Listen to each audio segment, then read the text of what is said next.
वो हम advance JavaScript से स्टार्ट करेंगे। मेरी स्क्रीन आप लोगों को शो हो रही है।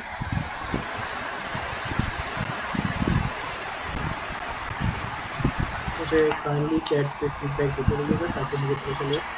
चलो ठीक है, खत्म हुआ। स्क्रीन शेयर हो रही है, आवाज़ भी क्लियर है। स्टार्ट करें हम। चलो, तो सबसे पहले हमें स्टार्ट करना है अपने फोल्डर से। हमने अपना फोल्डर ये सैलानी ऑनलाइन क्लास बना के रखा हुआ है, तो जल्दी से स्क्रॉल कर लेते हैं। सैलानी ऑनलाइन क्लास के बाद हम यहाँ पर आते हैं। हमारे पास बुक भी है, हम इस बुक को ओपन कर लेते हैं क्योंकि हमें बुक भी साथ लेके चलना है। हम और ऑल्सो कि ठीक से हम लोग टॉपिक कवर कर दे अपने पास, लेकिन बुक को भी साथ साथ टॉपिक से कवर करते जाना है। हमें चेक करना है कि हम बुक से टॉपिक कवर कर रहे हैं या नहीं। अब यहाँ पर आने के बाद सबसे पहले मैं ओपन कर लेता हूँ VS कोड को, ताकि मैं यहाँ से अपने कोड की जर्नी स्टार्ट कर सकूँ। ओपन विद कोड, मेरे पास यहाँ पर विजुअल स्टूडियो कोड ओपन हो जाएगा और हमने ऑनलाइन 3 क्लास ले चुके हैं हम ऑलरेडी। तो हम यहाँ पर आते हैं। यहाँ पर आने के बाद फ़ौरन से काम करता हूँ, इसके सामने रख लेते हैं ताकि मुझे आपको पता चलते चले जाए।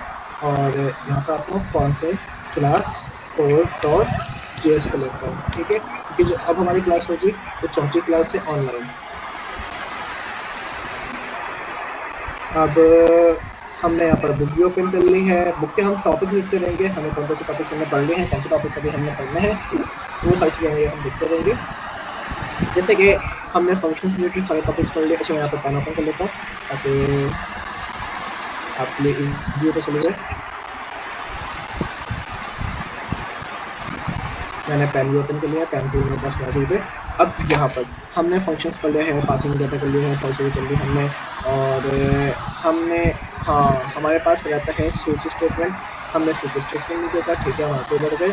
आगे बढ़ने के बाद डॉम आज मैं स्टार्ट करवाऊँगा अगर टाइम मिला तो। और डॉम के अंदर हम मतलब आपने डॉम इससे पहले आज तक ऐसे नहीं पढ़ी होती जैसे मैं पढ़ाने वाला हूँ। मतलब डॉम के कितने पिलर्स होते हैं, किस तरीके से वो काम कर रहे हैं, आप डॉम को यूज़ करके कैसे रेल प्रोजेक्ट बना सकते हैं, ये सारे काम हम करेंगे अगर आज हमें टाइम मिलता है तो।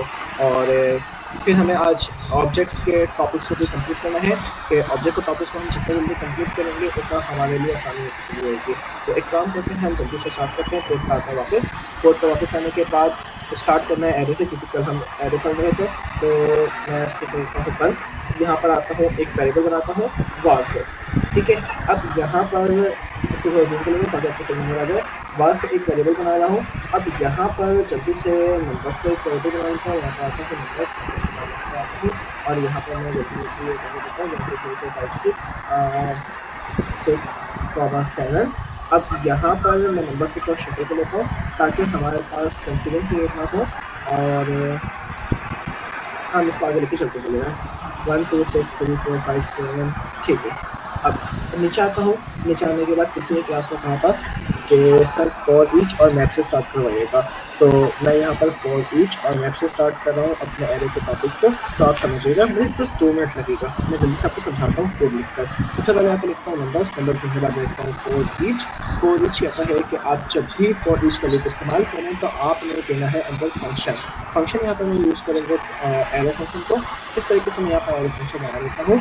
अब यहाँ पर फॉर ईच क्या करेगा कि कहेगा कि सर आप यहाँ पर वो वेरिएबल बनाएं जिसके अंदर एरे के तमाम एलिमेंट्स जा रहे होंगे। मतलब अगर मैं फॉर ईच की बात करूँ तो फॉर ईच क्या करेगा, इसके ऊपर लूप चलाएगा एरे के ऊपर, और नंबर 1 फॉर ईच के पास आएगा, नंबर 2 फिर फॉर ईच के पास आएगा, नंबर 6 फॉर ईच के पास आएगा, और इस तरीके से वो पूरे के पूरे नंबर्स को और जितने भी एलिमेंट है एरे को कवर करेगा। तो मैं कहता हूँ ठीक है। अब मुझे अगर एरे के ऊपर आइट्रेशन परफॉर्म करनी है। आइट्रेशन का मतलब होता है कि आप एरे बनाते हैं और एरे के अंदर हर एक वैल्यू को एक्सेस करना चाहते हैं, तो आप वहाँ पर फॉर ईच का इस्तेमाल करते हैं। फॉर ईच एक कॉलबैक फंक्शन होता है। कॉलबैक फंक्शन क्या होता है वो हम नेक्स्ट क्लास में पढ़ेंगे। जस्ट अभी हम यहाँ पे कह रहे हैं कि जो फॉर ईच है वो एक फंक्शन लेना है, और उसके बाद यहाँ पे लिखता हूँ console.log लिखने के बाद यहाँ पर मुझे वेरिएबल असाइन करना है। यहाँ पर वेरिएबल असाइन कर देता हूँ एलिमेंट। तो जो भी आप यहाँ पर वेरिएबल असाइन करेंगे आपने वही नीचे यूज़ भी करना है। मैं आता हूँ नीचे और नीचे इसको यूज़ कर लेता हूँ एलिमेंट से। अब नीचे आता हूँ, नीचे आने के बाद बिल्कुल सेम काम। अब यहाँ पर आता हूँ, मैं कहता हूँ नंबर्स डॉट मैप का इस्तेमाल करूँगा, ठीक है। अब मैप भी क्या करता है, मैप भी कहता है कि आप यहाँ पर एरे फंक्शन इस्तेमाल करें। तो यहाँ पर मैं आता हूँ, यहाँ पर आने के बाद मैं इस तरीके से एरे फंक्शन बना लेता हूँ जैसे मैंने इसको बनाया। अब यहाँ पर मैं आता हूँ और यहाँ पर आने के बाद इसको मैं कंसोल कर लेता हूँ, ठीक है।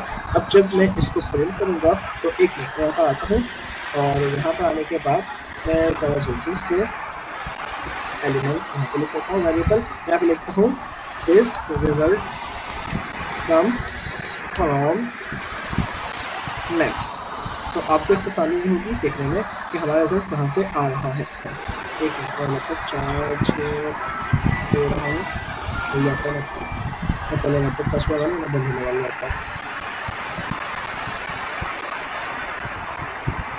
लगभग फर्स्ट वाला चुका है और अब यहाँ पर मैंने फॉर एज भी लिखा है, यहाँ पर मैंने मैप भी लिखा है। ये क्या काम करता है पहले इसको चला के देखता हूँ। कंट्रोल J प्रेस करता हूँ, कंट्रोल J प्रेस करने के बाद ये पूरा कोड मेरे पास मौजूद है। अब क्या करेगा, ये बेसिकली करेगा कुछ भी नहीं, ये फॉर ईच जो है वो एरे के हर एक वैल्यू को आइटरेट करेगा। और जो मैप है, मैप में सेम काम करेगा, वैल्यू एरे के वैल्यू को हर एक टाइम में आइटरेट करता रहेगा। पहले 1 2 3 6 3 4 5 6 7, लेकिन सिर्फ फर्क इतना है, मैं आप इसको चला के दिखाता हूँ पहले आपको। नोड क्लास JS ऐसा प्रेस करता हूँ तो देखिए मेरे पास क्या 1 2 3 6 3 4 5 7 यहाँ पर आया और इसके बाद मेरे पास ये जो रिजल्ट आ रहा है ये आ रहा है मेरे पास मैप से। तो फर्क सिर्फ इतना है, अभी तो फिलहाल आपको ऐसा लगेगा कि सर कोई फर्क नहीं है, लेकिन फर्क ये है कि जो फॉर ईच है, फॉर ईच इस्तेमाल किया जाता है आपके पास वैल्यू को आइटरेट करने के लिए, और एरे फॉर ईच जब आप इस्तेमाल करते हैं तो वो आपको कुछ भी रिटर्न नहीं करता। लेकिन अगर आप कहते हैं मैं मैप इस्तेमाल कर रहा हूँ तो मैप रिटर्न्स आ न्यू एरे, मतलब कि अगर मैं यहाँ पर इस्तेमाल करूँ और मैं यहाँ पे कहता हूँ कि मैं यहाँ पर आता हूँ और अगर मुझे किसी भी एरे को मॉडिफाई करना है तो एरे को मॉडिफाई करने के लिए मैं यहाँ पर मैप का इस्तेमाल करूँगा। मैप जो है वो एरे को आइटरेट भी करता है, एरे पे लूप ऑपरेशन परफॉर्म भी करता है, और इसके साथ साथ अगर आपको एरे मॉडिफाई करना होता है तो आप उस पर मैप का इस्तेमाल करते हैं। मैप जो है वो आपको एरे अपडेट करके देता है और ये बाद में पूरा का पूरा एरे रिटर्न करता है। अब जैसे कि मैं आता हूँ यहाँ पर आने के बाद मैं लिखता हूँ कि जो भी मेरे पास नंबर है उसको 2 से मल्टीप्लाई कर दो। तो यहाँ पर मेरे पास जो भी नंबर होगा वो 2 से मल्टीप्लाई रहेगा और मैं उसको कंसोल नहीं करूँगा, बल्कि उसको मैं रिटर्न कर दूँगा। अब जब मैं इसको रिटर्न कर रहा हूँ तो मेरे पास वैल्यू क्या आ रही होगी, रिटर्न आ रही होगी, मुझे इसको स्टोर करना होगी किसी वेरिएबल में। तो यहाँ पर आता हूँ, वेरिएबल लिखता हूँ वाल लिखने के बाद यहाँ पर आता हूँ और मैं कहता हूँ कि यहाँ पर न्यू एरे बनेगा या मॉडिफाइड एरे बनेगा, मैं लिख लेता हूँ मॉडिफाइड एरे।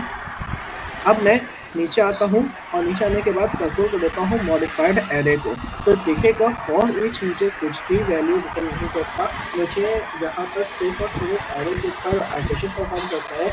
लेकिन अगर बात करता हूँ मैप की तो मैप मेरे पास न्यू एरे रिटर्न करता है और वो पुराने वाले एरे को मॉडिफाई करके एक न्यू एरे रिटर्न करता है। अब मैं आता हूँ, इसको चलाता हूँ, यहाँ पर नीचे आता हूँ, सबसे पहले यहाँ पर आता हूँ, लिखता हूँ node class JS, enter press करता हूँ तो यहाँ पर देखिएगा मेरे पास बिल्कुल सेम रिजल्ट आया 1 2 3 4 6 3 5 7। जिस तरीके से जब मैं नीचे आया तो नीचे आने के बाद देखिए मेरे पास वो एक ऐसा एरे रिटर्न हुआ है जो कि 2 से मल्टीप्लाइड है।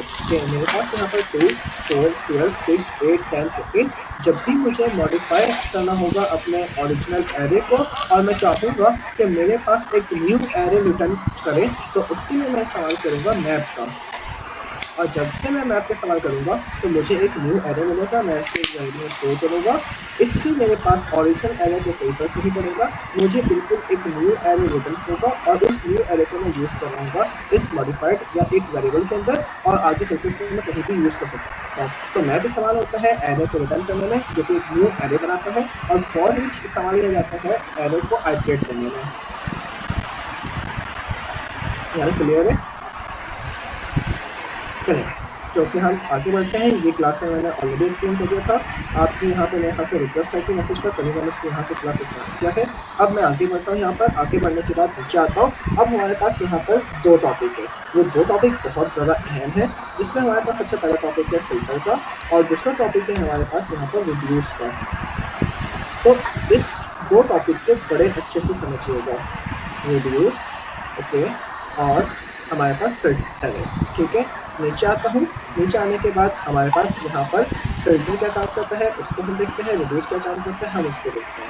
अब यहाँ पर मैं आता हूँ, यहाँ पर आने के बाद मैं कहता हूँ कि जो फिल्टर है, आप नाम से समझ सकते हैं, फिल्टर क्या करेगा, वैल्यू को डिस्टिंग्विश करेगा, वैल्यू को फिल्टराइज करेगा। अगर मैं चाहता हूँ कि मुझे यहाँ पर सिर्फ वो नंबर्स मिले जो कि 3 से ग्रेटर हो, तो मेरे पास यहाँ पर क्या अप्लाई होगा, फिल्टर का ऑपरेशन अप्लाई होगा। मैं नीचे आता हूँ, नीचे आने के बाद मैं लिखता हूँ नंबर्स लिखने के बाद मैं डॉट लगाता हूँ और यहाँ पर मैं फिल्टर अप्लाई करता हूँ, ठीक है। फिल्टर भी बिल्कुल सेम है, यहाँ पर वो एरो फंक्शन लेगा और यहाँ पर वो एरो फंक्शन लगाने के बाद नीचे आ जाएगा यहाँ पर। अब जहाँ पर मैं फिल्टर यूज़ कर रहा हूँ, यहाँ पर मैं क्या लगाऊंगा, एलिमेंट लगाता हूँ। एलिमेंट क्यों लगाता हूँ, क्योंकि सर जब भी वो किसी भी एरे की वैल्यू को आइटरेट करेगा तो वैल्यू हमेशा आइटरेट होगी और आइटरेट होने के बाद यहाँ पर वो वैल्यू एक्सेप्ट की जाएगी, यानी एज अ पैरामीटर वैल्यू को एक्सेप्ट किया जाएगा। पैरामीटर का नाम आप कुछ भी रख सकते हैं, मैं यहाँ पे एलिमेंट रख रहा हूँ, आप यहाँ पर मुसब रख सकते हैं, आप यहाँ पर नंबर रख सकते हैं, आप जो चाहे वो रख सकते हैं, ठीक है। मैं यहाँ पर नंबर भी रख सकता हूँ, मुझे कोई इशू नहीं है, लेकिन ज़्यादातर मैं एलिमेंट रखना होता हूँ क्योंकि मुझे पता है यहाँ पर एरे के कॉन्टेंट आ रहा होगा और एरे के कॉन्टेंट को मैं एलिमेंट कहता हूँ। अब यहाँ पर नंबर डॉट फिल्टर रखा है नम। अब नम लिखने के बाद यहाँ पर मैं आता हूँ और मैं कहता हूँ रिटर्न कर दो। रिटर्न क्या करोगे, तो मैं कहूँगा कि जो भी 3 से ग्रेटर नंबर होगा उसे तुम रिटर्न कर दोगे। अब जब ये रिटर्न करेगा तो जाहिर सी बात है हमारे पास यहाँ पर इसे स्टोर करना होगा। मैं यहाँ पर आता हूँ, मैं कहता हूँ फिल्टर एरे और यहाँ पर एक वेरिएबल बना लेता हूँ, ठीक है। नंबर डॉट फिल्टर क्या करेगा, यहाँ पर वो फिल्टर्स ये काम करेगा कि आप इसके अंदर दोगे कंडीशन, जो भी कंडीशन आप दोगे वो मैच करेगा और मैच करने के बाद उस कंडीशन के तौर पर जो भी मेरे पास आंसर ट्रू होगा वो मेरे पास नंबर रिटर्न कर देगा। कहाँ रिटर्न करेगा, फिल्टर एरे में रिटर्न कर देगा। तो मैं यहाँ पर आता हूँ, तो यहाँ पर आने में जल्दी से मैं यहाँ पर लिखता हूँ console dot log filter array और फिल्टर एरे लिखने के बाद यहाँ पर मेरे पास रिव्यूज आ गया, जो काम करता है मैं इसको चला कर देता हूँ। यहाँ पर फिल्टर एरे है मेरे पास, तो मैं इसको चला कर देखता हूँ किस तरीके से काम कर रहा है। यहाँ पर आता हूँ नोट क्लास 4.js, यहाँ पर एक कमांड को ओपन कर लेता हूँ, ठीक है। Note class 4.js enter press करता हूँ, देखिएगा मेरे पास जो कंडीशन मैच हो रही थी। अब यहाँ पर देखिए नंबर्स है, नंबर्स के है 1 2 6 3 4 5 7। अब मैं क्या कर रहा हूँ, उसके ऊपर फिल्टर का ऑपरेशन अप्लाई कर रहा हूँ। जैसे मैं फिल्टर का ऑपरेशन अप्लाई करता हूँ तो वो एक फंक्शन लेता है, जिस तरीके से हमारे पास मैप लेता है, फॉर ईच लेता है, इसी तरीके से फिल्टर भी क्या लेता है, एक आपके पास फंक्शन लेता है। मैं यहाँ पर एरो फंक्शन बना रहा हूँ। अब एरो फंक्शन बनाने के बाद यहाँ पर मैं लिखता हूँ नम। आप यहाँ पर कुछ भी पैरामीटर लिख सकते हैं। यहाँ पर क्या होगा, जो भी एलिमेंट के एरे के एलिमेंट होंगे वो सारे यहाँ से पास हो रहे होंगे। अब 1 है तो यहाँ से पास होगा, 2 है तो यहाँ से पास होगा, 3 है तो यहाँ से पास होगा। अब यहाँ पर मैं लिखता हूँ कंडीशन। कंडीशन क्या है, num is greater than 3। Num is greater than 3 का मतलब क्या है कि मेरे पास यहाँ पर जो नंबर है वो 3 से बड़ा होना चाहिए। तो जैसे मेरे पास कंडीशन ट्रू होगी और इस कंडीशन को जो भी वैल्यू सेटिस्फाई करेगा वो क्या हो जाएगा, रिटर्न हो जाएगा। और जो मेरी कंडीशन को सेटिस्फाई नहीं करेगा वो वैल्यू मेरे पास रिटर्न नहीं होगी।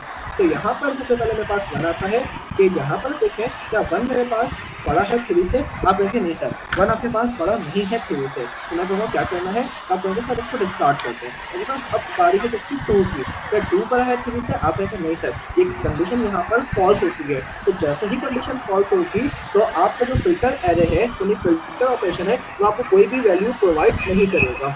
अब आपको हमेशा जब वैल्यू प्रोवाइड करता है वो करता है ट्रू कंडीशन पर। अब यहाँ पर मैं आता हूँ, अब बारी है इसकी 6 की। मैं कहूँ कि 6 पढ़ा है 3 से। आप कहेंगे जी सर 6 पढ़ा है 3 से। मैं कहता हूँ अब ये ट्रू है। आप कहेंगे जी सर ये क्या है, ट्रू है। तो अब ये वैल्यू रिटर्न करेगा। तो जब ये वैल्यू रिटर्न करेगा तो देखिए हमारे पास यहाँ पर सबसे पहले क्या आएगा, 6 आएगा, क्योंकि इसने क्या रिटर्न किया है, 6 रिटर्न किया है। उसके बाद मैं नीचे आता हूँ, नीचे आने के बाद अब यहाँ पर देखिएगा नंबर्स को रिटर्न करेगा। तो यहाँ पर देखिए मेरे पास सबसे पहले अब आएगा 3। क्या नम ये 3 ग्रेटर देन 3 है, तो कहेंगे नहीं सर 3 कभी भी 3 से बड़ा नहीं हो सकता। वो बिल्कुल परफेक्ट है, 3 कभी भी 3 से बड़ा नहीं हो सकता। अब क्या करूँ, तो अब यहाँ पर होगा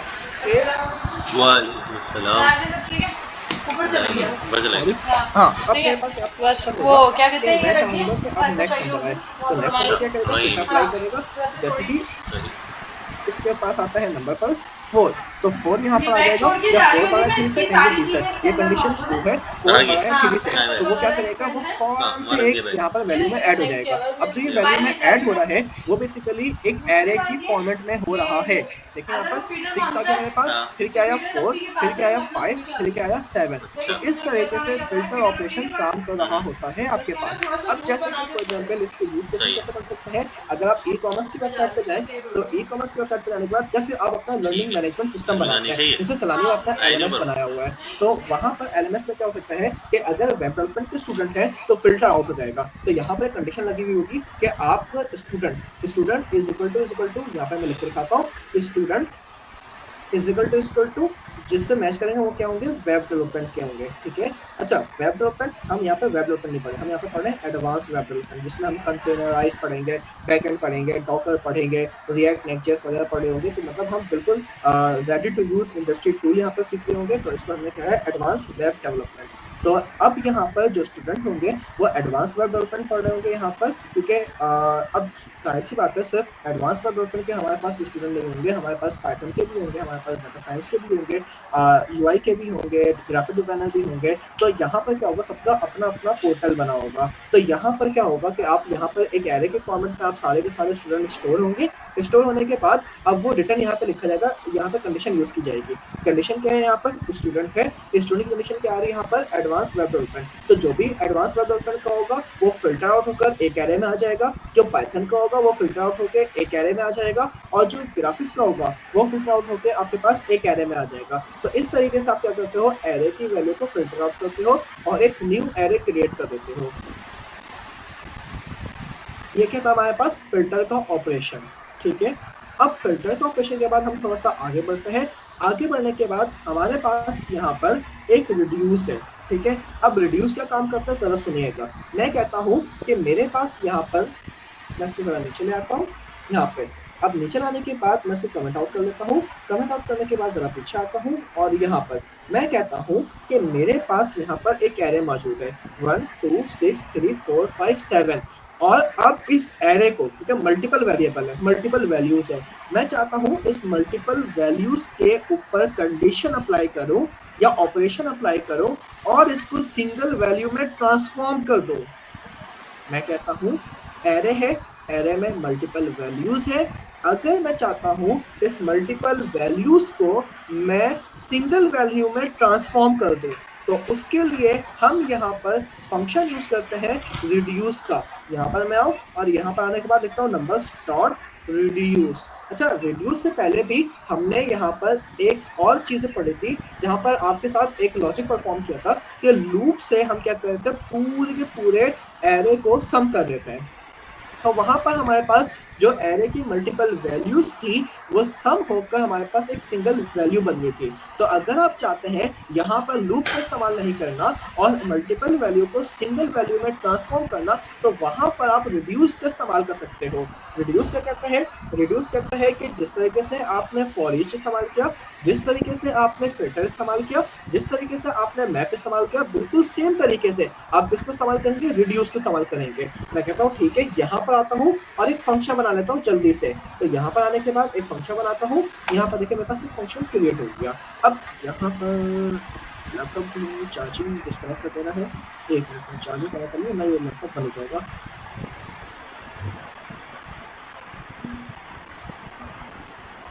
कनेक्ट हो गया। अब यहाँ पर मैं आता हूँ, यहाँ पर आने के बाद अब एरो फंक्शन तो हमने बना लिया है। अब एरो फंक्शन क्या करेगा, एरो फंक्शन बेसिकली आपके एरे के वैल्यू को, जो मल्टीपल वैल्यूज है, उसको सिंगल वैल्यू में ट्रांसफॉर्म कर देगा। आप कहेंगे सर कैसे कर देते ट्रांसफॉर्म सिंगल वैल्यू में, मैं कहूँगा आप कोई ना कोई कंडीशन दोगे, कोई ना कोई ऑपरेशन परफॉर्म करवाओगे, अपना डिजायर्ड ऑपरेशन यहाँ पर परफॉर्म करवाओगे।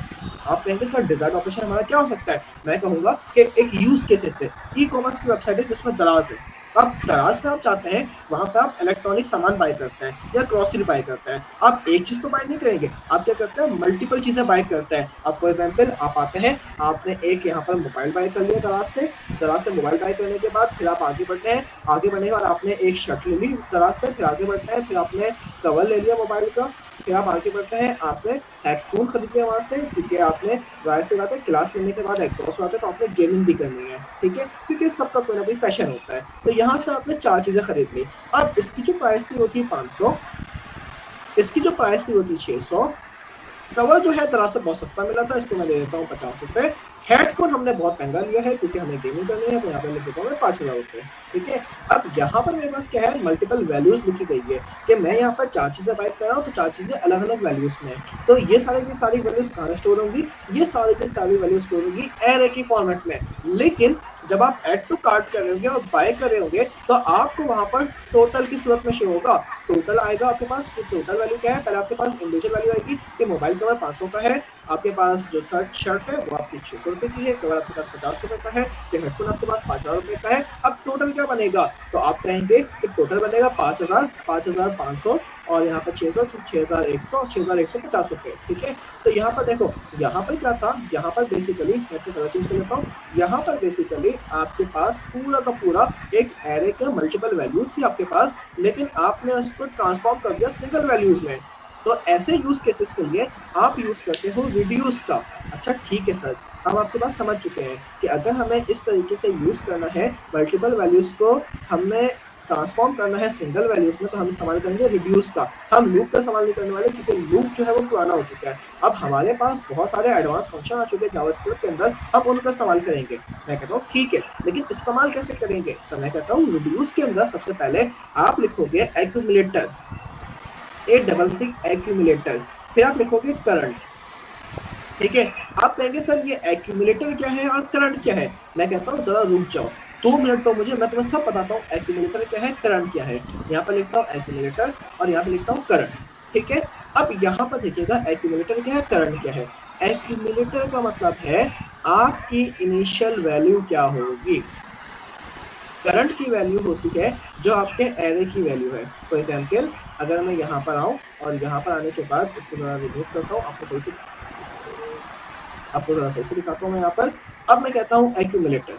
एक्यूमुलेटर का मतलब है कि आपके पास यहाँ पर मैंने 2 वैल्यूज लिखी है कि दोनों वैल्यूज क्या होगी, आपस में सम होगी।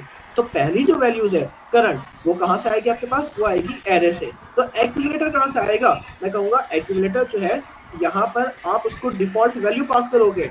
डिफॉल्ट वैल्यू क्या होगा, आप यहाँ पर आओ, यहाँ पर आने के बाद आप जल्दी से यहाँ पर लगाओ एक कॉमा, और कॉमा लगाने के बाद यहाँ पर लिख दो 0। इसका मतलब क्या है कि यहाँ पर आप डिफॉल्ट वैल्यू पास कर रहे हो। एक्यूमुलेटर की वैल्यू क्या होगी, यहाँ पर 0 होगी। और यहाँ पर जो करंट वैल्यू है वो कहाँ से आएगी, एरे से आएगी। अभी एरे की वैल्यू क्या है 1, तो यहाँ पर आएगा 1 और यहाँ पर आएगा 0। तो 0 + 1 कितना हो जाएगा आपके पास, 0 + 1 हो जाएगा आपके पास 1।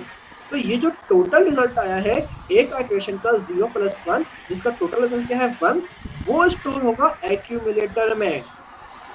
फिर उसके बाद करंट वैल्यू क्या आएगी 2।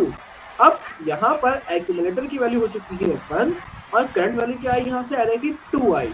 तो यहाँ पर मैं लिखूंगा 1 + 2 = 2, क्या हो जाएगा 3। अब ये जो 3 रिजल्ट है ये कहाँ स्टोर होगा, ये स्टोर होगा एक्यूमुलेटर में। अगर एक्यूमुलेटर का साइन कहूँ तो मैं कह सकता हूँ कि आपके पास जितनी भी पास स्टोर वैल्यूज होगी वो सारी की सारी एक्यूमुलेटर में सेव होगी।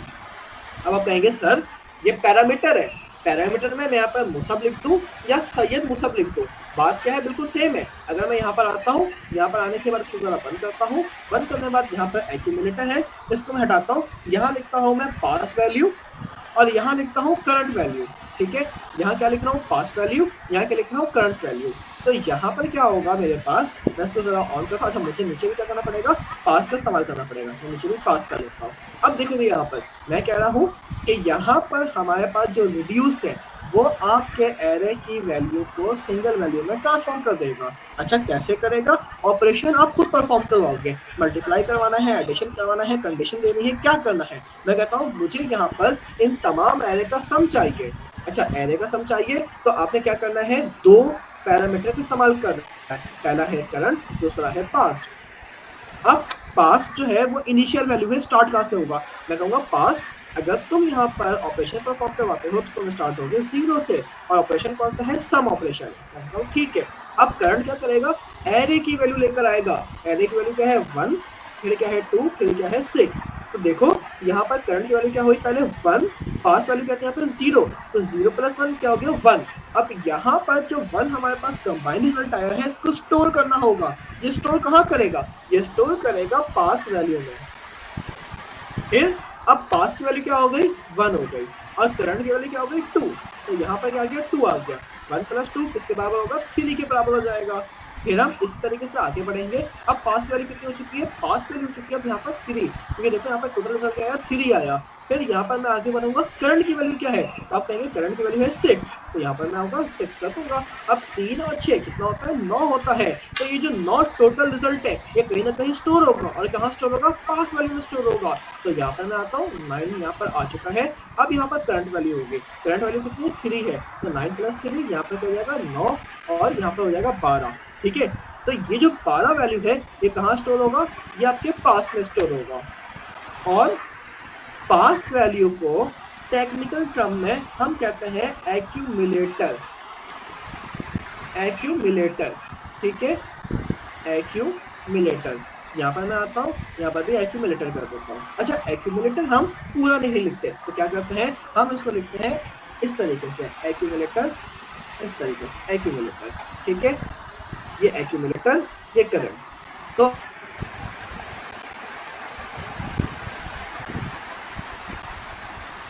कि करंट वैल्यू हमारे पास 1 आएगा, फिर करंट वैल्यू में 2 आएगा, फिर करंट वैल्यू में 6 आएगा। जाहिर सी बात है, इन सब का हमारे पास कोई ना कोई सम होगा, जो सम वैल्यू होगी वो स्टोर होगी एक्यूमुलेटर के अंदर। एक टाइम आएगा कि यहाँ पर होगा 7, अब 7 क्या होगा, यहाँ पर आएगा 7। अब यहाँ पर कोई ना कोई वैल्यू होगी, मान लीजिए यहाँ पर वैल्यू कुछ भी हो सकती है, यहाँ पर मैं क्वेश्चन मार्क लगाता हूँ, यहाँ पर कोई ना कोई वैल्यू होगी। ठीक है, वो वैल्यू आपस में सम होगी, और सम होने के बाद यहाँ पर रिजल्ट आएगा 108। यानी कि अगर मैं इस पूरे एलिमेंट को सम करवाऊं, तो मेरे पास क्या रिजल्ट आ रहा है, 108 आ रहा है। तो इसमें मल्टीपल वैल्यूज को ऑपरेशन परफॉर्म करवाया, और ऑपरेशन परफॉर्म करवाने के बाद उसको एक सिंगल वैल्यू में स्टोर कर दिया। इसी चीज को मैं कह रहा हूँ कि यहाँ पर रिड्यूस ऑपरेशन परफॉर्म हो रहा है, और रिड्यूस कर रहा है मल्टीपल वैल्यूज को एक सिंगल वैल्यू में ट्रांसफॉर्म करेगा। जिस तरीके से मैंने आपको ई कॉमर्स की मिसाल दी थी कि आपके पास 4 चीजें हैं, एक 500 की है, एक 60 रुपए की है, एक 50 रुपए की है, एक 5000 की है। अब आपको टोटल देखना है, तो टोटल कैसे देखोगे आप, तो टोटल देखने के लिए आप उसको एरे के ऊपर रिड्यूस का फंक्शन अप्लाई करोगे, और वहां पर आप करवा दोगे प्लस, तो आपके पास टोटल वैल्यूज आ जाएगी, और वो टोटल वैल्यूज आप कार्टिंग में शो करवा दोगे ई कॉमर्स के अंदर। तो इस तरीके से हमारे पास रिड्यूस काम करता है। यहाँ पे किसी कोई सवाल, वरना फिर हम आगे बढ़ेंगे।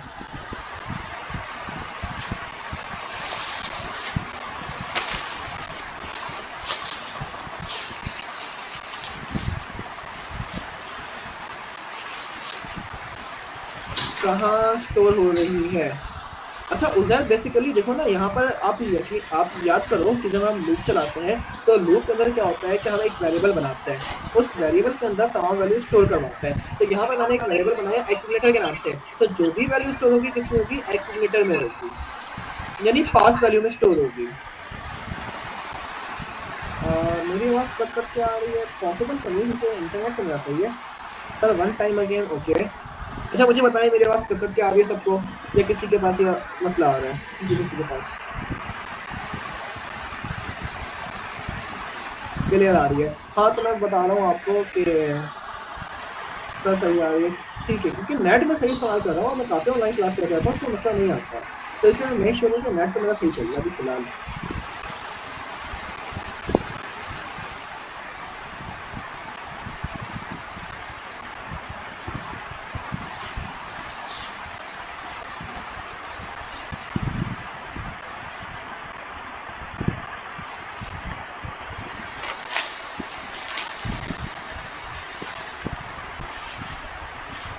अच्छा रिजल्ट नहीं दिखाया सर आपने, ये भी अच्छा है कि रिजल्ट नहीं दिखाया मैंने, तो जल्दी से आपको रिजल्ट भी दिखाते तो मसला नहीं है। अब सर एक्यूमुलेटर का वेरिएबल बाहर डिक्लेयर नहीं करें, नहीं ज़रूरत नहीं होती है, रिड्यूस जो है वो खुद कर लेता है।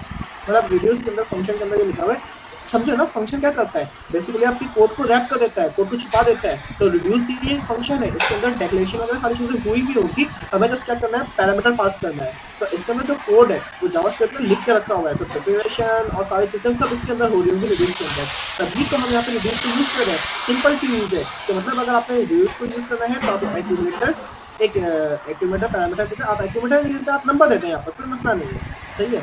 एक दो वेरिएबल देंगे, जो पहला वेरिएबल होगा वो आपके पास वैल्यू को स्टोर करेगा, जिस तरीके से यहाँ पर के पास वैल्यू को स्टोर करेगा एक्यूमुलेटर, और जो दूसरा वेरिएबल होगा वो आपके एरे के करंट वैल्यू को लेकर आएगा।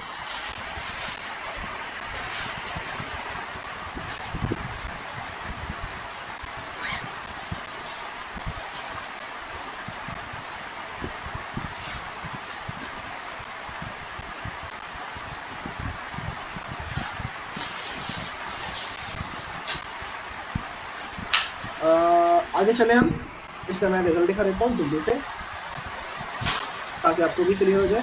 यहाँ से इसको मैं बंद करता हूँ, बंद करने के बाद कंट्रोल जे प्रेस करता हूँ, कंट्रोल जे मुझे यहाँ पर आ जाएगा। मैं यहाँ पर आता हूँ और यहाँ पर आने के बाद जल्दी से लिखता हूँ नोट लिखने के बाद ऐप 4, ऐप नहीं है मेरे ख्याल से क्लास 4 है, ठीक है, क्लास 4.js एंटर प्रेस कर दूंगा। तो यहाँ पर अच्छा देखो, अब हुआ क्या, मेरे पास यहाँ पर आउटपुट आया ही नहीं। क्यों नहीं आया? क्योंकि सर आप यहाँ पर वैल्यू रिटर्न करवा रहे हैं, तो वैल्यू जब आप रिटर्न करवाएंगे तो आप उसको स्टोर भी करवाएंगे। स्टोर कहाँ करवाएंगे? मैं कहता हूँ एक वेरिएबल बनाऊंगा। अब वेरिएबल के अंदर मैं यहाँ पर आता हूँ और यहाँ पर करूँगा सिंगल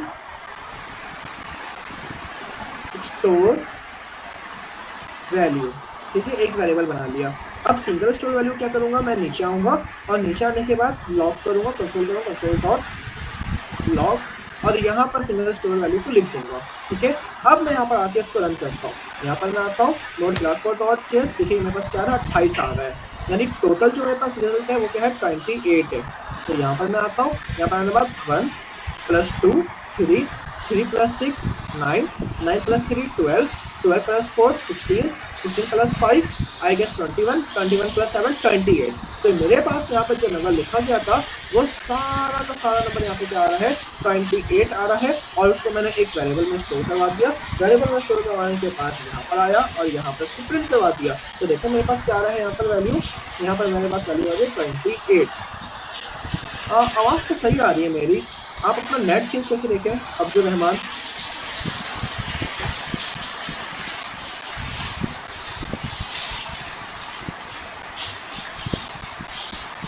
अच्छा, यहाँ पर मैं 1 मिनट के लिए आपके सामने कोड खुला छोड़ देता हूँ, फिल्टर का भी और रिड्यूस का भी। अगर आपके कोई सवाल होंगे तो आप मुझसे पूछ सकते हैं, मैं आपको वहाँ पर जवाब दे दूंगा।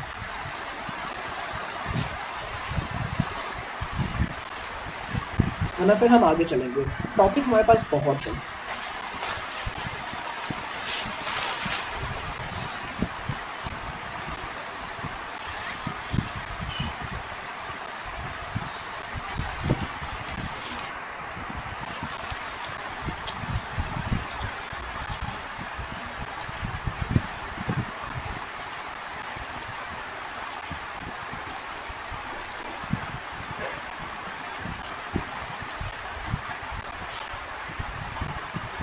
हम आगे चलें या इसमें कोई सवाल है आपका?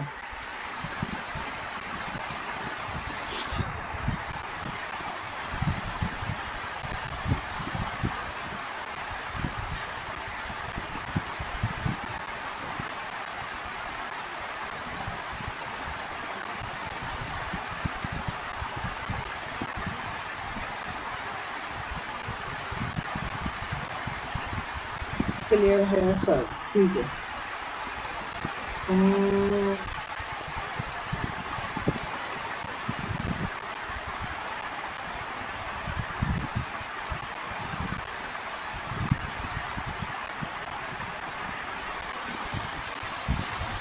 चलिए जी, हम जल्दी से आगे चलते हैं। और फिल्टर मीनिंग जस्ट फिल्टर करना होता है, इसमें क्या मीनिंग होगी फिल्टर की, तो मतलब आप अनडिजायर्ड वैल्यू जो होती है, आप नहीं चाहते कि वो आपके पास मौजूद हो, तो आप उसमें से फ़िल्टर कर सकते हैं। जैसे हमारी मीटिंग में अगर कोई स्टूडेंट शामिल है और वो कहते हैं ना कि एक जो बच्चा है वो पूरे मीटिंग को ख़राब कर रहा है, यानी एक मछली पूरे तालाब को गंदा कर रही है, तो मैं उसको फ़िल्टर आउट कर दूँगा अपने क्लास से।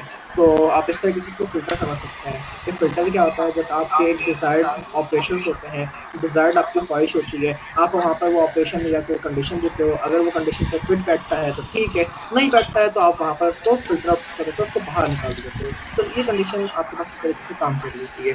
तो एक काम करता हूँ, यहाँ से मैं करता हूँ इसको बंद करने के बाद मैं आपको एक चीज़ दिखाना चाहूँगा। मैं यहाँ पर आऊँगा, यहाँ पर आने के बाद यहाँ पर लिखूँगा github.com। अब जैसे मैंने यहाँ पर github.com लिखा तो यहाँ पर देखें मेरे पास यहाँ पर मेरी प्रोफाइल ओपन हो गई है क्योंकि मैं यहाँ पर लॉग इन था गिटहब पर। अब गिटहब क्या है? गिटहब बेसिकली डेवलपर्स के लिए आपका एक पोर्टफोलियो है, जहाँ पर आप अगर सामने वाले को दिखाना चाहते हो कि मैं एक डेवलपर हूँ, तो वो कहेगा कि आप अपने काम को शो करो, please show your project, please show your work. तो वहाँ पर आप अपने पोर्टफोलियो को मेंटेन करोगे गिटहब पर, जहाँ पर आपके पास पूरी की पूरी रिपॉजिटरी और फोल्डर मौजूद होता है, जहाँ से आप इसको मेंटेन कर रहे होते हो। अब यहाँ पर मेरे पास ये पोर्टफोलियो है मेरा, और जहाँ पर कोई भी मुझसे पूछता है कि आपके पास क्या काम है, किस तरीके का काम है, कैसे आप काम कर रहे हैं, तो मैं जल्दी से क्या करता हूँ, अपने इस गिटहब के लिंक को कॉपी करता हूँ और उनको भेज देता हूँ। तो जस्ट ये कि हमारे पास पोर्टफोलियो है। तो डेवलपर का जो पोर्टफोलियो होता है वो एक गिटहब प्लेटफॉर्म है, जहाँ पर आप अपने पोर्टफोलियो को मेंटेन करते हो। अब ये गिटहब क्या है, गिट क्या है, ये सारी चीज़ें मैं आपको क्लास में ज़रूर पढ़ाऊँगा। लेकिन आपने क्या करना है, एक छोटा सा टास्क है। वो टास्क ये है कि अगर मैं इसको यहाँ से लॉग आउट कर लेता हूँ, साइन आउट कर लेता हूँ, तो sign out all from account, तो आपने लिखना है, यहाँ पर आए, यहाँ पर आने के बाद आप लिखें github.com। अब मैं एंटर प्रेस करूँ github.com पर, तो देखो मेरे पास क्या आ चुका है, साइन अप। यहाँ पर आ रहा है साइन अप फॉर गिटहब और यहाँ पर भी आ रहा है साइन अप। तो आप कहीं से भी साइन अप कर सकते हैं। मैं साइन अप फॉर गिटहब पर क्लिक करूँगा तो यहाँ पर मुझसे पूछेगा, अच्छा पहले इसके पास ऑप्शन नहीं था कि आपको कंटिन्यू विद गूगल करना है या फिर आपने डायरेक्ट अपनी आईडी बनानी है। पहले आपको यहाँ पर आईडी बनानी होती थी, अब यहाँ पर ऑप्शन आ गया कंटिन्यू विद गूगल का, तो आप इसको कंटिन्यू विद गूगल भी कर सकते हैं। तो आप डायरेक्ट आ जाए साइन इन पर, अगर हो सकता है साइन इन का ऑप्शन है, देखिए यहाँ पर साइन इन का ऑप्शन है, आपको साइन अप करने की जरूरत नहीं है, आप डायरेक्ट साइन इन पर है, यहाँ पे क्या लिखा है, कंटिन्यू विद गूगल लिखा हुआ आ रहा है, तो आप क्या कर लें, कंटिन्यू विद गूगल कर लें। क्यों? क्योंकि हम यहाँ पर हर एक स्टूडेंट्स का पोर्टफोलियो मेंटेन करवाएंगे, और पोर्टफोलियो हम कहाँ पर मेंटेन करेंगे, गिटहब के ऊपर करेंगे। तो नेक्स्ट क्लास में सबके पास गिटहब की आईडी मौजूद होनी चाहिए, जहाँ पर हम पोर्टफोलियो को मेंटेन करेंगे। मुसद्दिक ज़हीर, कोई सवाल है आपका?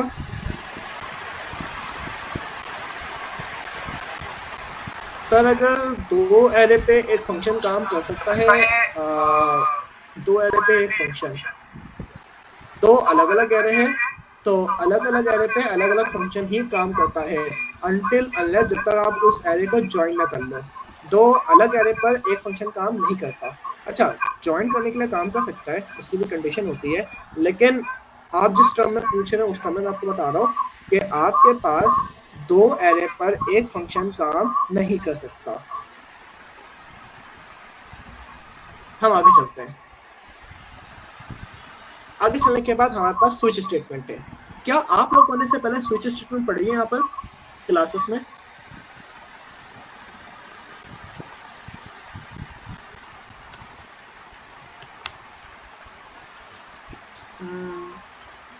कुछ स्टूडेंट कहते हैं जी इफ एल्स की तरह, जी बिल्कुल बिल्कुल इफ एल्स की तरह ही होता है, पढ़ी आप लोगों ने, लेकिन एक आ रहा था नो।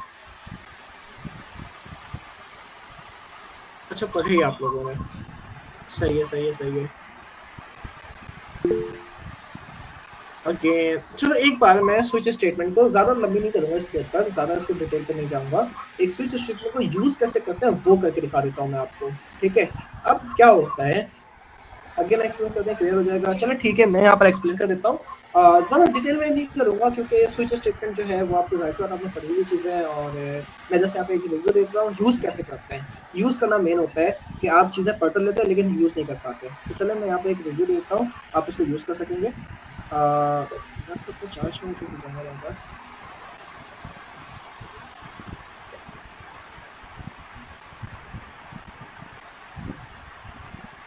एक मिनट में लैपटॉप को चार्ज को चार्जर बिल्कुल सही है।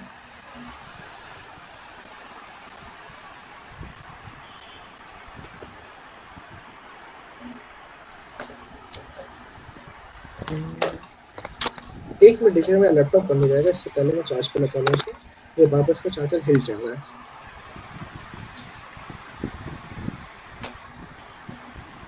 समय चार्ज पे आ गया है, तो स्टार्ट करते हैं। अब जिस तरीके से मैंने क्लास में कहा था कि हम जो है वो जॉब तो करेंगे ही करेंगे, लेकिन साथ में अपने स्टार्टअप को भी लेके चलेंगे। क्यों? क्योंकि सर पाकिस्तान में आपके पास क्रिएटिव माइंडसेट नहीं है। अब सब जो है वो एक ट्रेडिशनल रूट पाथ फॉलो करते हैं कि सब जॉब करना तो हम भी जॉब करेंगे, क्योंकि जॉब क्या है, एक कामयाबी की कुंजी है। नहीं भाई, जॉब कभी भी कामयाबी की कुंजी नहीं हो सकती। आपको यहाँ पर क्रिएटिव बनना होता है। मुझसे लोग बहुत बार सवाल करते हैं, क्या सर मन डेवलपमेंट का स्कोप है, सर डाटा साइंस का स्कोप है, सर एआई का स्कोप है?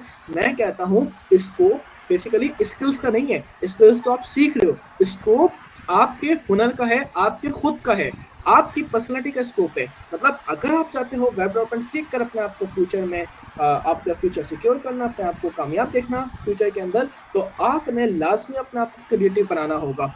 सिर्फ आपने टेक्नोलॉजी टेक स्किल्स के ऊपर काम नहीं करना है, आपने सॉफ्ट स्किल्स के ऊपर भी बहुत काम करना है। जहाँ पर आप क्रिएटिव माइंडसेट के साथ काम कर रहे होगे, अपने स्टार्टअप को बिल्ड कर रहे होगे, और इसके साथ साथ आप अपनी जो भी प्रोडक्ट बनाओगे उसको प्रेजेंट कर पाओगे। मतलब ये तो वही वाली बात होगी कि आपने बहुत अच्छी चीज बना ली, लेकिन आप सामने वाले को प्रेजेंट नहीं कर पा रहे हैं। तो आप जब सामने वाले को प्रेजेंट नहीं कर पाएंगे, जब आप मतलब आपने बहुत अच्छी चीज बनाई हुई है, लेकिन आप उसको सेल नहीं कर पाएंगे, तो सामने वाला क्यों खरीदेगा आपकी चीज को? तो हमें यहाँ पर अपने टेक्निकल स्किल्स के साथ साथ सॉफ्ट स्किल्स को भी मेंटेन करना है।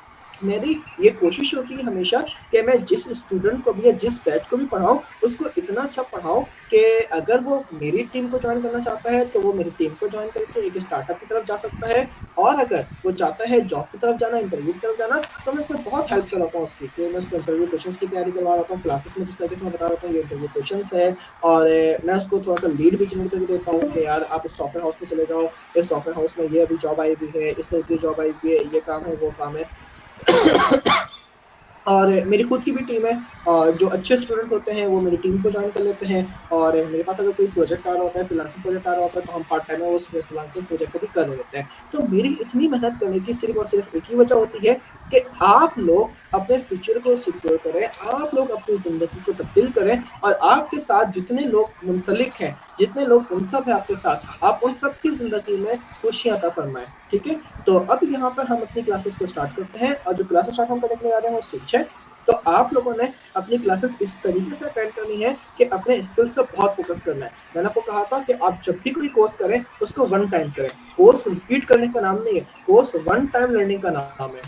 तो यहाँ पर मैं आता हूँ, यहाँ पर आने के बाद इंशाल्लाह देखेंगे बहुत अपॉर्चुनिटी होगी कोर्स को एंड करने के बाद। हो सकता है आप मेरी टीम को ज्वाइन कर लें, हो सकता है आपके पास सलानी कोई इस तरीके से कोई ऑर्गेनाइजेशन लेके आ जाए, जॉब फेयर लेके आ जाए, कि वहाँ पर आप अपने सीरीज दे रहे होंगे। लेकिन इंशाल्लाह मेरी कोशिश ये होगी कि जैसे ही कोर्स एंड हो, तो आप इतने स्किल्स डेवलपर बन के निकले कि आप कहीं भी जाकर स्ट्रांगली ये कह सकें कि मैंने वेब डेवलपमेंट सीखी है, और ना सिर्फ सीखी है, मैंने वेब डेवलपमेंट को यहाँ पर इतने सारे प्रोजेक्ट्स के ऊपर काम भी किया है। तो ये मेरी पोर्टफोलियो है, आप मेरी पोर्टफोलियो को रिव्यू करके आप मुझे फीडबैक दे सकते हैं। तो जाहिर सी बात है, जब आप अपने काम को शो करते हो, तो सामने वाला आपसे नाम नहीं पूछता, आपके काम के बेस पर आपको हायर करता है। तो हम यहाँ पर स्टार्ट करेंगे इफ की स्टेटमेंट। अब इफ क्या है, फॉर एग्जाम्पल आप अपनी जब एक क्रिएटिव माइंडसेट के साथ आगे चल रहे हो, तो क्रिएटिव माइंडसेट क्या कहता है? क्रिएटिव माइंडसेट कहता है कि आप अपनी प्रोडक्ट को स्टार्ट करो, आप अपना स्टार्टअप स्टार्ट करो। यहाँ पर मैं कहता हूँ ठीक है, तो स्टार्टअप क्या बना रहे हैं? आपने शुरुआत की छोटी छोटी सीढ़ी पढ़ रहे हैं। आप कह रहे हैं कि यार मैं ना यहाँ पर एक जैकेट रिमाइंडर के तौर पर एप्लीकेशन बनाता हूँ, जो कि आपके मोबाइल पे या वेबसाइट पे आपके पास होगा, और वो आपको रिमाइंड करवाएगा कि कराची में अगर सर्दी बढ़ जाती है तो आपको कितनी जैकेट पहननी है। तो आप क्या करेंगे? आप, या फिर अगर आप कहते हैं कि सर छोड़ दे जैकेट, जो सर्दी हो जा चुकी है, हाँ मैं काम करता हूँ कि यहाँ पर मैं एक टास्क करता हूँ। ठीक है? अब ये जो टास्क होगा वो होगा टू डू लिस्ट। यहाँ पर मैं आता हूँ टू डू लिस्ट। ठीक है? टू डू लिस्ट मतलब है कि मुझे हर वीक में कौन कौन से काम करना है। तो यहाँ पर मैं आता हूँ, मेरे पास जो वीक में डेज होते हैं, फॉर एग्जाम्पल मैं यहाँ पर आता हूँ, मेरे पास वीक में डेज होते हैं Monday, Tuesday, Wednesday, Thursday, Friday, Saturday, Sunday. हमारे पास कोई 7 दिन होते हैं। तो यहाँ पर मैं 9 से लिख चुका हूँ, यहाँ पर निकल देता हूँ मंडे। ठीक है? अब मैं कहता हूँ कि मुझे हर दिन अपने आप को चैलेंज करना है। जब तक मैं अपने आप को चैलेंज नहीं करूंगा तो मैं यहाँ पर एक सक्सेस आउटकम लेकर नहीं आ पाऊंगा।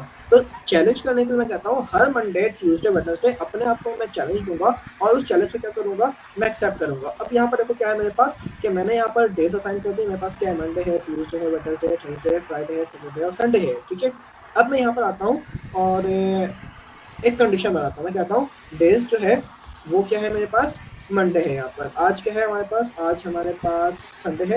एक काम करते इसको हम संडे कर लेते हैं। जो डेज है हमारे पास वो संडे है। अब इसको मैं वेरिएबल में बना लेता हूँ संडे। यहाँ पर मैं आता हूँ, इसको डे कर लेता हूँ क्योंकि डेज नहीं हो गए यहाँ पर, वार डे संडे कर लेता हूँ यहाँ पर। ठीक है, हमने यहाँ पर वार डे संडे के लिए है। अब मैं यहाँ पर यूज़ करूँगा इफ एल्स का। यहाँ पर मैं आता हूँ इफ यूज़ करता हूँ और यहाँ पर आता हूँ, यहाँ पर इस तरीके से मैं कहता हूँ डे अगर बराबर है, किसके बराबर है, मंडे के बराबर है, तो आप यहाँ पर कुछ ना कुछ टास्क परफॉर्म करोगे। मैं कंट्रोल डॉट ब्लॉक। आज हमने यहाँ पर सीखना है कि डॉम के बारे में। ठीक है, लर्निंग डॉम। चलें जी, हम अगर मंडे है तो वहाँ पर हम डॉम मैनिपुलेशन सीख रहे होंगे। अच्छा, फिर उसके बाद मैं कहूँगा कि अब हमारे पास एल्स इफ का है कंडीशन। अब एल्स इफ की कंडीशन आने के बाद यहाँ पर मैं लिखता हूँ, अब मैं यहाँ पे लिखूंगा कि डे क्या मेरे पास ट्यूसडे है, तो ट्यूसडे वाले दिन मैं हो सकता है कुछ और काम करूँ। यहाँ पे लिखता हूँ ट्यूसडे। अब यहाँ पर ट्यूसडे के बाद यहाँ पर मैं आऊँगा और इस तरीके से पूरी कंडीशन बना लूँगा। जहाँ पर मंडे होगा लर्निंग डॉम मैनिपुलेशन, जहाँ पर ट्यूसडे होगा लर्निंग जावास्क्रिप्ट, जहाँ पर मेरे पास वेडनेसडे होगा लर्निंग रिएक्ट, थर्सडे होगा लर्निंग नोड.js, फ्राइडे होगा लर्निंग एक्सप्रेस.js, सैटरडे लर्निंग मोंगोडीबी और संडे होगा लर्निंग गिट और गिटहब। अब यहाँ पर इफ एल्स की जो मैं कंडीशन बना रहा हूँ ये बहुत ज़्यादा मैसी लुक क्रिएट कर रहा है। मैसी लुक मतलब बहुत गंदा लग रहा है कि एक इफ एल्स का लेटर बनते चला जा रहा है, बनते चला जा रहा है, बनते चले जा रहा है। मैं चाहता हूँ अपने कोड को सिंपल करना। जितना कोड को सिंपल करूंगा उतना ह्यूमन रीडेबल करूंगा तो उतना कोड मेरा प्रीटी क्लीन और सामने वाले के लिए अंडरस्टैंडेबल होगा। तो यहाँ पर मैं जो काम कर रहा हूँ इफ एल्स से, और बार बार मैं यहाँ पर मल्टीपल कंडीशन चेक कर रहा हूँ कि मंडे है, ट्यूसडे है, वेडनेसडे, थर्सडे है, तो ये सेम काम मैं कर सकता हूँ स्विच स्टेटमेंट से। तो यहाँ पर मैं आता हूँ, इसको मैं करता हूँ यहाँ से बंद। यहाँ पर मैं इसको नीचे लेके आ जाता हूँ।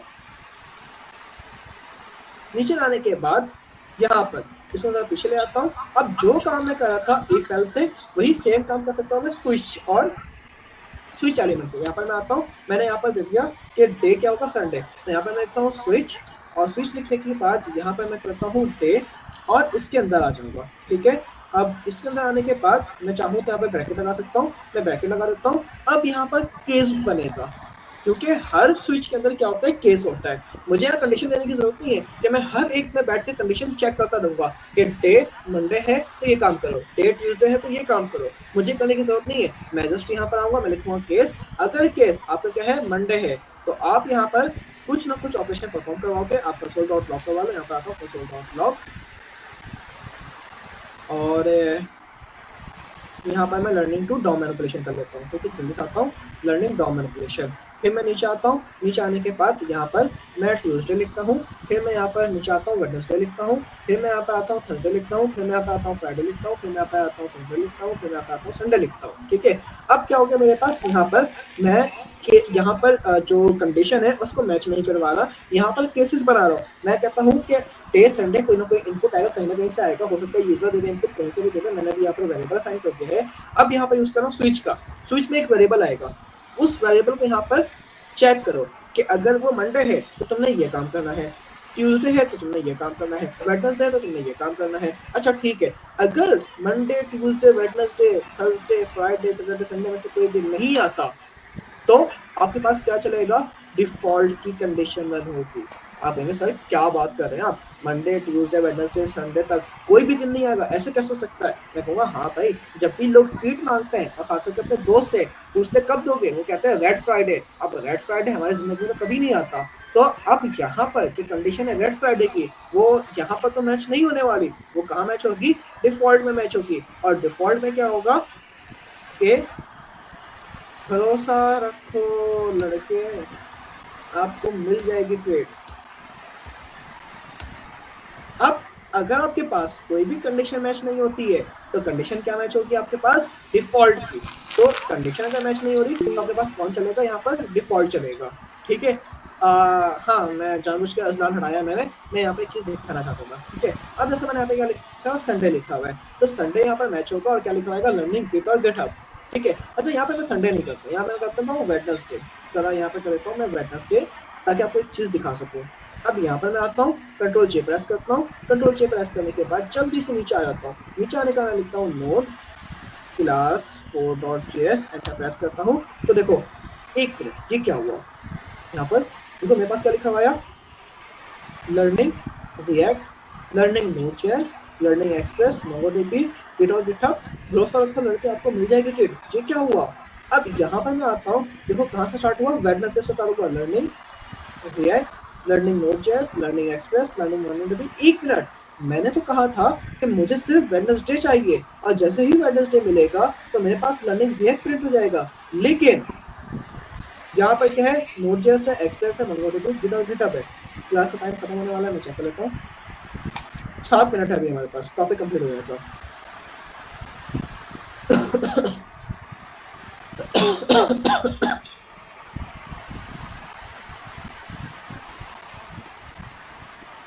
अच्छा, यहाँ पर आया तो यहाँ पर क्या हुआ, लर्निंग रिएक्ट, वेडनेसडे को मिला लर्निंग रिएक्ट यहाँ पर। अब मैं नीचे आऊंगा, नीचे आने के बाद देखो उसने लर्निंग रिएक्ट तो प्रिंट किया ही किया, लेकिन उसके नीचे नोड जैसे प्रिंट कर दिया, एक्सप्रेस जैसे प्रिंट कर दिया, मोंगोडीबी प्रिंट कर दिया, गिटहब प्रिंट कर दिया। मैं कहूँ क्यों प्रिंट कर रहे हो?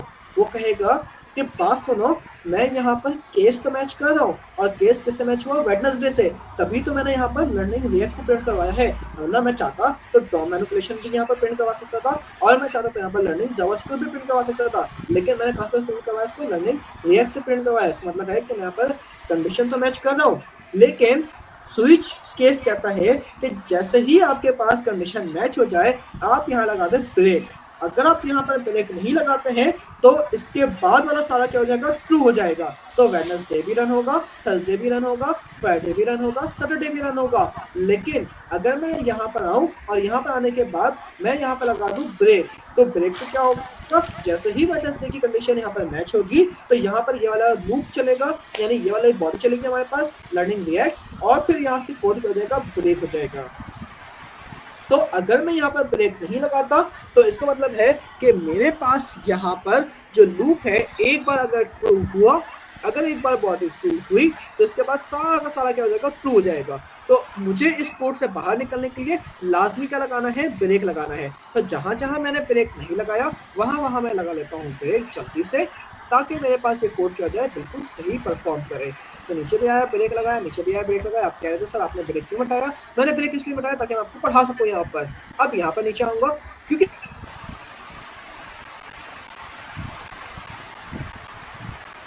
समझ नहीं रही, तो मैं हमेशा गलती करके बताता हूँ, ताकि आपको वहां पर याद रहे कि सर यहाँ पर गलती क्या था सर ने। तो यहाँ पर हमें हमेशा ब्रेक लगाना है। अब यहाँ पर मैं आता हूँ नोड क्लास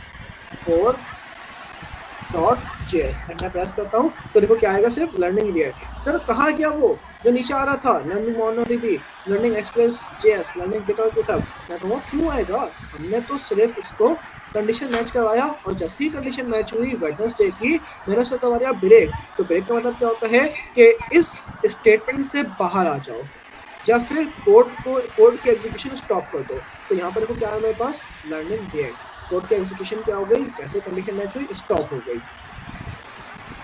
तो हम बुक पे चलते हैं, बुक क्या कहता है उसको देखते हैं। कितना टाइम लगे हमारे पास? टाइम हमारे पास अभी 4 मिनट है। चलो सर डू ब्रेक, सर प्रॉम से भी कर सकते हैं। हाँ प्रॉम से भी कर सकते हैं, बिल्कुल ऐसी है, प्रॉम से भी हम कर सकते हैं। और सर जगह ब्रेक क्यों दे रहे हैं, जगह ब्रेक क्यों दे रहे हैं, ये बात समझ में नहीं आई।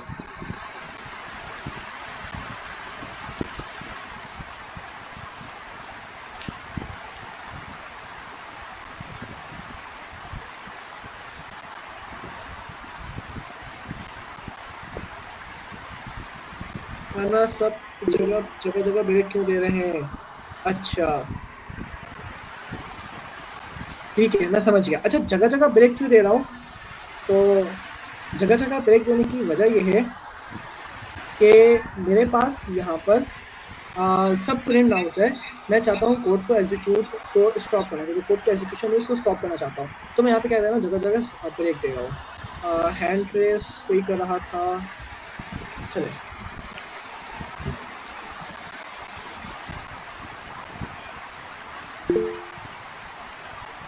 तो यहाँ पर किसी को सवाल है? मैं आता हूँ ज़रा पीछे। यहाँ पर अच्छा, जगह जगह मैं ब्रेक क्यों लगा रहा हूँ? यहाँ पर मैं आया और ओहो, इतने सारे मैं यहाँ पर चीज़ें लिखी गई थी जो मैंने बताई, लेकिन मैं जल्दी से इसको रिमूव कर लेता हूँ। अच्छा, हम काफ़ी ज़्यादा करीब है अपने डॉम के टॉपिक से, क्योंकि अभी हमने ऑब्जेक्ट के टॉपिक को कवर करना है और जैसे ही हमारे पास ऑब्जेक्ट का टॉपिक कंप्लीट होगा, हम वहाँ पर मूव कर जाएंगे डॉम मैनिपुलेशन की तरफ, जहाँ पर हम मसले के प्रोजेक्ट बना रहे होंगे। है ना क्लियर आपको ये केस स्विच केस वाला टॉपिक?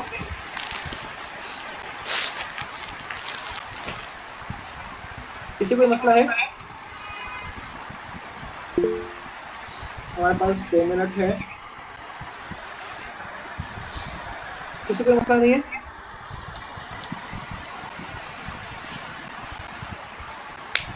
ठीक है। हमारे साथ कौन कौन मौजूद है?